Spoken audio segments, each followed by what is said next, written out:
আসসালামু আলাইকুম ওয়া রাহমাতুল্লাহি ওয়া বারাকাতুহু নাহমাদুহু ওয়া নুসাল্লি আলা রাসূলিহিল কারীম আম্মা বাদ। সুপ্রিয় দর্শক ও শ্রোতাবৃন্দ, খুতবা টিভির পক্ষ থেকে আজকে খতমে নবুয়তের এই সিরিজ প্রোগ্রামে আপনাদেরকে স্বাগত জানাই। আজকে এই মুহূর্তে আমাদের আলোচ্য বিষয় হচ্ছে মির্জা গোলাম আহমদ কাদিয়ানী, জন্ম 1839, মৃত্যু 1908 সালের 26শে মে। সে 1901 সালে নবুয়তের দাবি করেছে।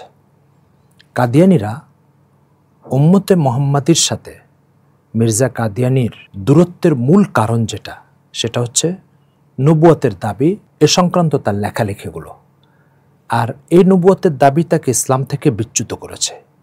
ইসলাম থেকে এই বিচ্যুতিটাকে তারা ঢাকার জন্য মির্জা কাদিয়ানী নবী ছিল, এটা তারা সাধারণত প্রচার করে না, প্রকাশ করে না। আজকে আমরা মির্জা কাদিয়ানী নবী দাবি করেছে এবং মুহাম্মদ সাল্লাল্লাহু আলাইহি ওয়াসাল্লাম হওয়ারও দাবি করেছে। মির্জা কাদিয়ানীর বক্তব্য, মুহাম্মদ সাল্লাল্লাহু আলাইহি ওয়াসাল্লাম দুনিয়াতে দুইবার এসেছেন, একবার 1450 বছর আগে, আরেকবার মির্জা কাদিয়ানী হিসাবে, অর্থাৎ তার সময় থেকে 1300 বছর আগে। আপনি হয়তো অবাক হবেন, মুহাম্মদ সাল্লাল্লাহু আলাইহি ওয়াসাল্লাম দাবি করেছে। হ্যাঁ, মির্জা কাদিয়ানী মুহাম্মদ সাল্লাল্লাহু আলাইহি ওয়াসাল্লাম হওয়ারও দাবি করেছে। আগে সেই রেফারেন্সটা আপনাদেরকে একটু দেখায়। কালিমাতুল ফাসল আপনারা দেখতে পাচ্ছেন। এই কালিমাতুল ফাসলের লেখক মির্জা গোলাম আহমদ কাদিয়ানীর ছেলে বশির আহমদ এম.এ। বশির আহমদ এম.এ এই বইয়ের পৃষ্ঠা নম্বর হচ্ছে 15 নম্বর পৃষ্ঠায় সে বলছে, क्या इस बात में कोई शक रह जाता है कि कादियान में আল্লাহ তাআলা ने फिर মোহাম্মদ সাল্লাল্লাহু আলাইহি ওয়াসাল্লাম को उतारा। এই কথার মধ্যে কি কোনো সন্দেহ আছে যে কাদিয়ানে মোহাম্মদ সাল্লাল্লাহু আলাইহি ওয়াসাল্লামকে আল্লাহ পাক দ্বিতীয়বার আবার অবতীর্ণ করেছেন? অর্থাৎ মির্জা কাদিয়ানীকে তারা মোহাম্মদ সাল্লাল্লাহু আলাইহি ওয়াসাল্লাম বলছে। একটা মিনিট একটু বিশ্লেষণ শোনেন। একজন মহিলার প্রকৃত স্বামীর জায়গায় যদি আরেকজন লোক এসে দাবি করে আমি এই মহিলার স্বামী, তার অর্থ কি? তার অর্থ হচ্ছে মহিলার সব সন্তানের বাবা সে। তার অর্থ হচ্ছে ওই মহিলার থেকে উত্তরাধিকার সম্পদ সে পাবে। তার অর্থ হচ্ছে স্বামী হিসাবে যে অধিকারগুলো সেগুলো সে ভোগ করবে। তো যখন মির্জা কাদিয়ানী দাবি করবে আমি মোহাম্মদ সাল্লাল্লাহু আলাইহি ওয়াসাল্লাম, তার অর্থ হচ্ছে ইসলামকে যে কোনোভাবে পরিবর্ধন করা, বিকৃত করার একটা অধিকার সে দাবি করতে চায় বা পেতে চায়।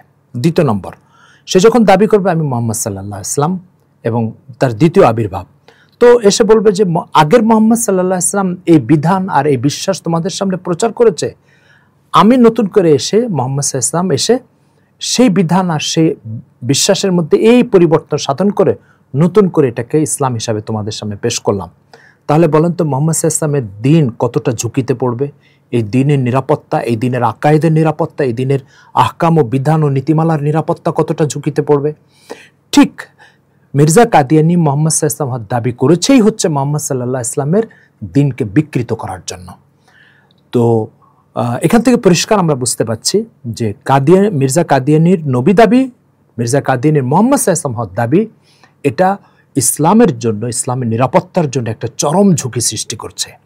সুতরাং উম্মতে মুসলিমা কখনোই তাদের দিনকে এইভাবে নিরাপত্তার ঝুঁকিতে ফেলে মির্জা কাদিয়ানীর নবুয়তকে মেনে নিবে, এটা কখনোই সম্ভব নয়। আশা করি বুঝতে পেরেছেন। তো আজকে খুতবা টিভির এই প্রোগ্রাম থেকে বিদায় নিচ্ছি। সামনে নতুন কোনো সিরিয়ালের জন্য আপনাদেরকে আহ্বান জানাচ্ছি। সে পর্যন্ত আল্লাহ তাআলা সবাইকে সুস্থ রাখেন। আসসালামু আলাইকুম।